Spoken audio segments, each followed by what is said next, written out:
Hi, welcome back to our channel journey with Subi. இந்த video எதுக்காக அப்படின்னு பார்த்தீங்கன்னா, நம்மளுக்கு மேலே இருக்க ஏதோ ஒரு சக்தி தான் நம்மளை இயக்கிட்டுருக்கு அப்படின்னு சொல்லி நம்ம எல்லாருமே நம்புகிறோம்.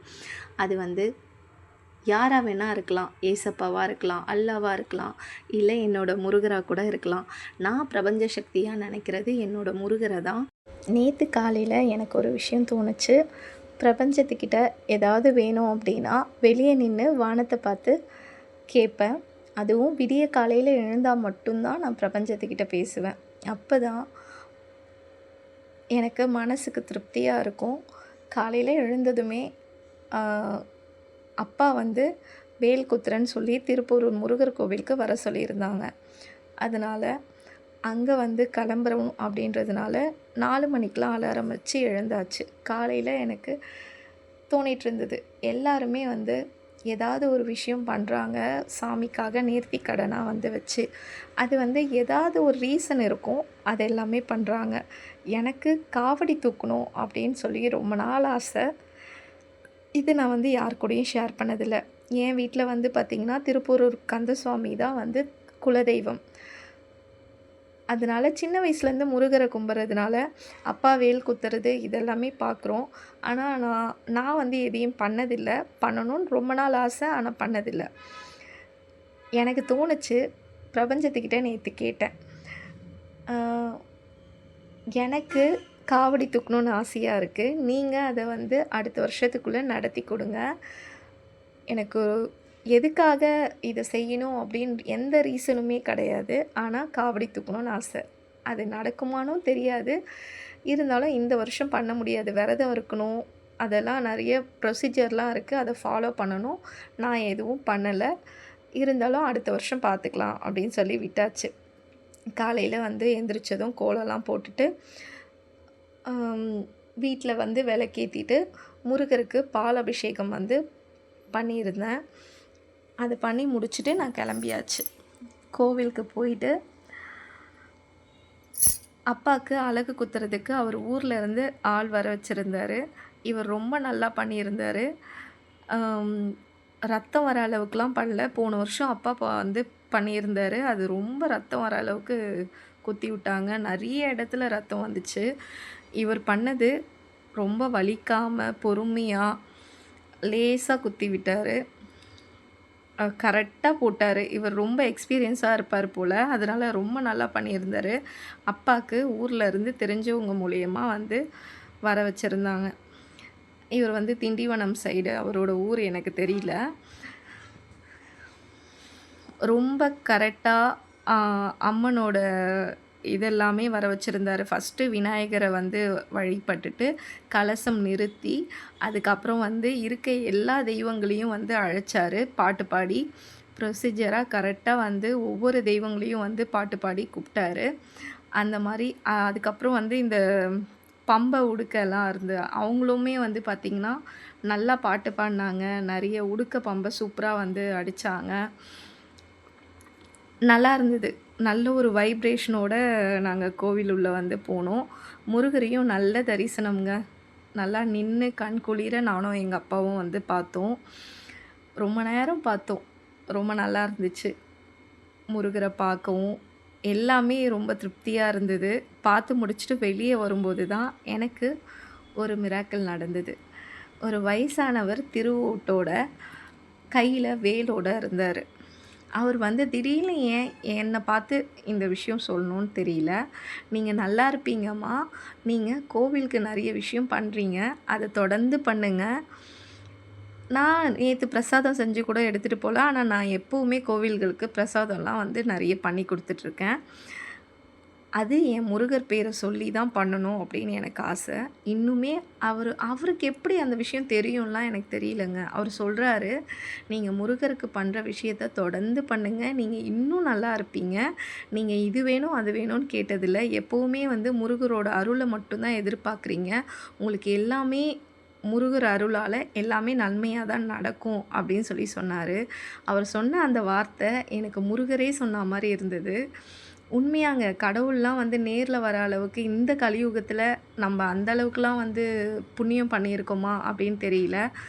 ஆனால் கடவுளை நம்ம மனசார நம்பினா நம்மளுக்கு இந்த மாதிரி மனுஷ ரூபத்திலயாவது ஏதாவது ஒரு ரீசன் வச்சாது கடவுள் நம்மளுக்கு வழிகாட்டியா இருப்பாரு அப்படின்னு தெரியும்.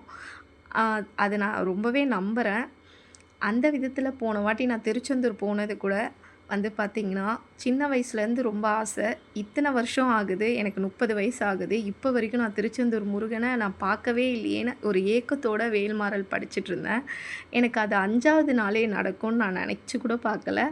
அதுவும் பிரபஞ்சத்துக்கிட்ட நான் கேட்டுட்டே இருந்தேன். இத்தன வருஷமா நான் கேட்ட விஷயம். ஏன்னா, எனக்கு ஒவ்வொரு வாட்டி போறப்பவும் ஏதாவது ஒரு தடங்கல், போலாமா? வேணாமா? அந்த மாரி ஒரு மைண்ட்லயே இருந்தது. இதுவரைக்கும் நான் போனதே இல்ல. ஃபர்ஸ்ட் டைம் நான் திருச்செந்தூர் முருகன பார்த்தேன். அதே மாதிரி இவர் வந்து திடீர்னு எனக்கு ஏன் இவரு இந்த விஷயம்லாம் சொல்லணும்? அவரு ஜோசியர் கிடையாது. அவர் வந்து ஒரு திருவோட வச்சுட்டு, அவர் வந்து யாசகம் கேட்குறாரு. அப்படி இருக்கும்போது, அவர் ஏன் நம்மளுக்கு வந்து இந்த விஷயத்த சொல்லணும் அப்படின்னு சொல்லி எனக்கு தோணுச்சு. அப்புறம் தான் எனக்கு புரிஞ்சுது கார்ல வரும்போது, ஆ முருகர் வந்து நம்மக்கிட்ட வந்து ஏதோ ஒரு விஷயத்த சொல்லணும்னு நெனைக்கிறாரு. அத வந்து இவங்க மூலியமா நம்மளுக்கு தெரியப்படுத்துறாரு அப்படின்றது எனக்கு புரிஞ்சுது.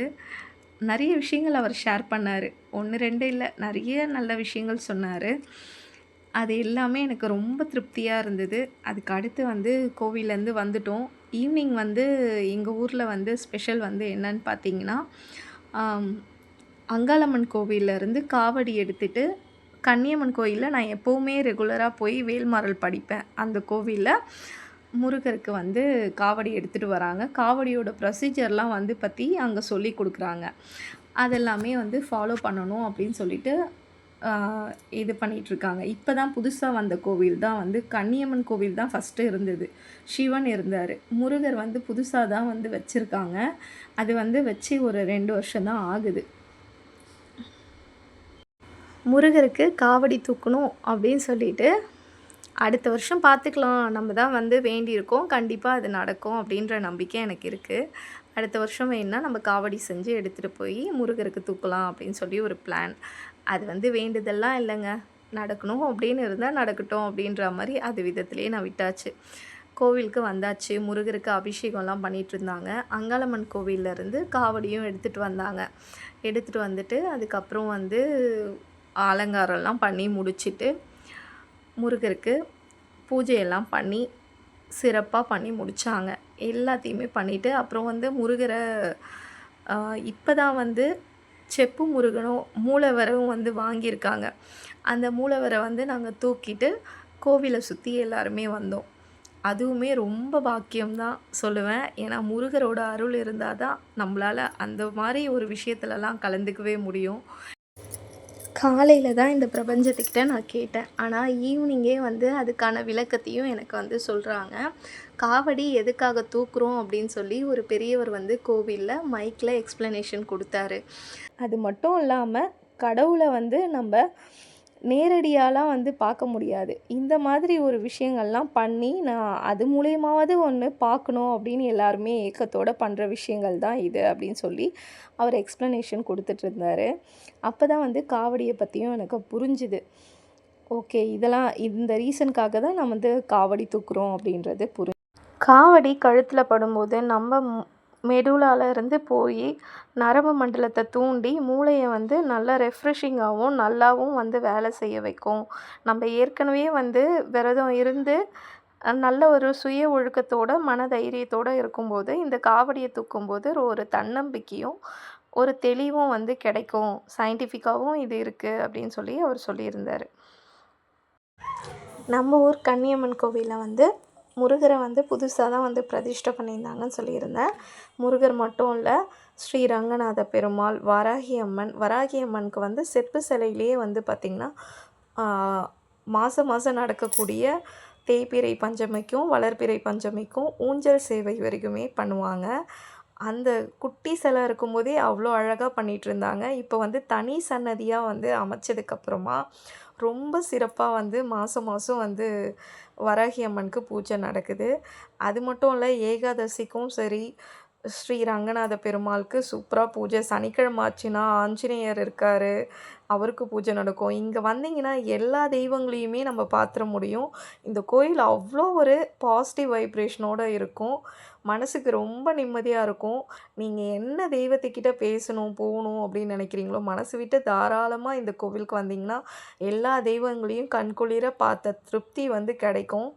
அப்புறம் வந்து நவகிரகங்கள் இருக்காங்க. அரச மரத்தடி விநாயகர் இருக்காரு. சிவபெருமான் இருக்காரு. எல்லா தெய்வங்களுமே இங்க இருக்காங்க. ஐகிரீவர், வீரபத்ரர் அந்த மாரி சொல்லிட்டே போலாம். நெறைய பேர் இருக்காங்க. எல்லா தெய்வங்களையும் நம்ம பார்த்த புண்ணியம் எல்லாமே இந்த ஒரு கோவிலுக்கு வந்தீங்கனாலே கெடைச்சிரும். இந்த கோவிலுக்கு நான் இப்ப ரெகுலரா போயிட்டுருக்கேன். எங்க வீட்டு பக்கத்துல தான் இருக்கு. அப்பலாம் கூட அதிகமா போனதில்ல. இப்ப முருகர் அங்க வந்ததுலேருந்து அடிக்கடி போயிட்டுருக்கேன். அப்புறம் கோவில சுத்தி வந்து மூலவரான முருகர வந்து தூக்கிட்டு நாங்க போனோம். இவங்கள சொல்ல மறந்துட்டேன் பாருங்க. அ சிதம்பர சுவாமிகள், வள்ளலார் இருக்காரு, பாம்பன் சுவாமிகள் இருக்காரு. அப்புறம் அறுபடை முருகனையும் வந்து சுத்தியும் வந்து வச்சிருக்காங்க. எல்லாமே அவ்வளோ அழகா இருக்கு இந்த கோவில். மனசுக்கு ரொம்ப நிறைவா. அப்புறம் முருகர நாங்க எல்லாருமே சேர்ந்து அ கோவில சுத்தி தூக்கிட்டு வந்ததுக்கு அப்புறமா, பூஜை எல்லாமே நிறைவு பண்ணாங்க. காவடி எல்லாமே எடுத்துட்டு வந்து வச்சிருந்தாங்க. அந்த காவடிய வந்து நெனச்சு கூட பார்க்கல. இவ்ளோ பேர் இருக்கும்போது, எங்க 3 பேர கூப்ட்டு குடுப்பாங்க அப்படின்னு சொல்லி, நாங்க 3 பேருமே திரும்பவும் வந்து கோவில சுத்திட்டு வர சொல்லி குடுத்தாங்க. இது எப்படி நடக்குங்க? நான் வந்து காவடி தூக்கணுன்னு தான் ஆசைப்பட்டேன். ஆனா, காலையில கேட்டதுமே ஈவினிங்குள்ளவே எனக்கு நடக்குதுன்னா, எவ்வளோ ஒரு நெகிழ்ச்சியான விஷயம் இது. சொல்ல என்ன சொல்றது? கண் கலங்கிடுச்சு. நாங்க காவடி தூக்கும்போதே, எங்கள கடவுள் வந்து பிளஸ் பண்றா மாரி மழை எல்லாமே பேஞ்சுது. அது எவ்ளோ கூஸ் பம்ப்ஸான மூமெண்ட்னா, வாழ்க்கையில மறக்கவே மாட்டேன் இந்த மாதிரி ஒரு தருணத்த. முருகர் எனக்கு நான் கேட்டத எனக்கு உடனே நிறைவேத்தி குடுக்குறாரு. எல்லாருமே நம்புவோம். நம்பி ஒரு விஷயத்த பிரபஞ்சத்துக்கிட்ட கேட்போம். கண்டிப்பா அது நடக்கும் அப்படின்றதுக்கு இந்த ஒரு விஷயமே சாட்சி. நான் காவடிய அவ்ளோ சந்தோஷமா தூக்கிட்டு முருகர தூக்கிட்டு வெற்றிவேல் முருகனுக்கு அரோகரான்னு ரொம்ப சந்தோஷமா சொல்லிட்டு நாங்க 3 பேரும் சுத்தி வந்தோம். எங்களுக்கு ரொம்ப நெகிழ்ச்சியா இருந்தது. மழையும் வந்து எங்களுக்கு வந்து பெய்யும்போது அப்படியே எங்களுக்கு கடவுளே ஆசீர்வாதம் பண்றா மாரி இருந்தது. நம்மளோட முருகருக்கு கோடான கோடி நன்றிகள். பிரபஞ்சத்துக்கும் சரி. அவங்க இல்லன்னா, கண்டிப்பா நான் நெனச்சது ஈவினிங்குள்ளவே நடந்திருக்காது.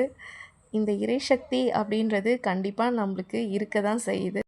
நீங்களுமே எல்லா விஷயத்தையும் முருகர்கிட்ட ஷேர் பண்ணுங்க. வீட்ல இருக்க ஃப்ரெண்டு கிட்ட பேசுறா மாதிரி எல்லாத்தையுமே சொல்லுங்க.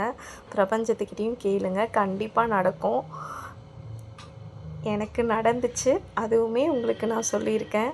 என்னோட வீடியோவ கடைசி வரைக்கும் பார்த்த எல்லாருக்குமே நன்றிகள். Thank you so much. Bye.